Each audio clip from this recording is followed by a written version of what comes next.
दो कॉइन्स को टॉस करने के आउटकम्स हमने देखे थे। तो ये हमने पढ़ा था H1 H2 T1 T2 H1 T2 और T1 H2। ठीक है, ये इसके हो गए आउटकम्स और इसका सैम्पल स्पेस ये हो जाएगा। ठीक है, तो ये हो गया सैम्पल स्पेस। अब अगर इसमें से आपको कुछ क्वेश्चंस पूछे, जैसे कि find the probability of getting at least one tail.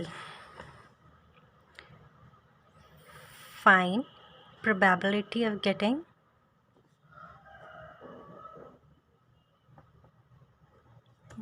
Following लिख देती हूँ, क्योंकि कई तरह के क्वेश्चंस पूछे जा सकते हैं। Find the probability of getting following. First हम लिखते हैं एटलीस्ट वन टेल।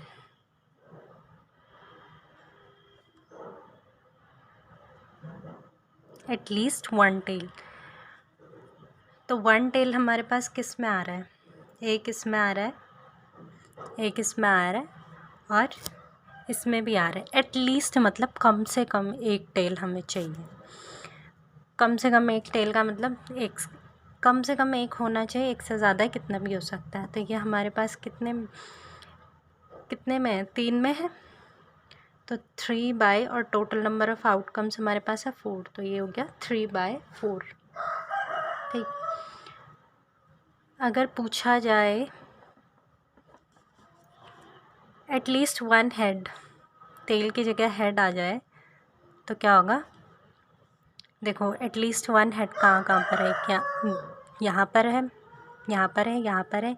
यहाँ पे तो हेड नहीं है तो इसे नहीं लेंगे हम, क्योंकि एटलीस्ट वन हेड हमें चाहिए। तो एटलीस्ट वन हेड में हमारे पास 3 आ गए, तो ये हो गया 3/4 इसकी प्रोबेबिलिटी। अब अगर एटलीस्ट की जगह एटमोस्ट आ जाए, at most one tail, at most one tail मतलब ज़्यादा से ज़्यादा एक टेल चाहिए हमें। ज़्यादा से ज़्यादा का एक टेल का मतलब उससे कम चलेगा, लेकिन एक से ज़्यादा नहीं चलेगा। तो इसमें टेल नहीं है, इसे काउंट करेंगे, इसमें 2 टेल हैं, लेकिन हमें ज़्यादा से ज़्यादा एक टेल चाहिए, तो ये हम नहीं लेंगे। इसमें एक टेल है, इसमें एक टेल है, तो ये भी हो गया 3/4। ज़्यादा से ज़्यादा का मतलब ज़्यादा से ज़्यादा एक चाहिए, उससे कम कितना भी चल सकता है।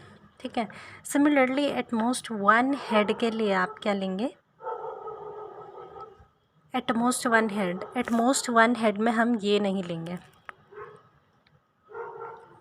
ये वाला पार्ट नहीं लेंगे, ये लेंगे, ये लेंगे और ये लेंगे। 3/4 क्यों लेंगे ये आपको समझ में आ गया होगा, क्योंकि एटमोस्ट का मतलब होता है कि ज़्यादा से ज़्यादा, उससे कम कितना भी चलेगा, और एटलीस्ट का मतलब होता है कम से कम, उससे ज़्यादा कितना भी चलेगा। ठीक है,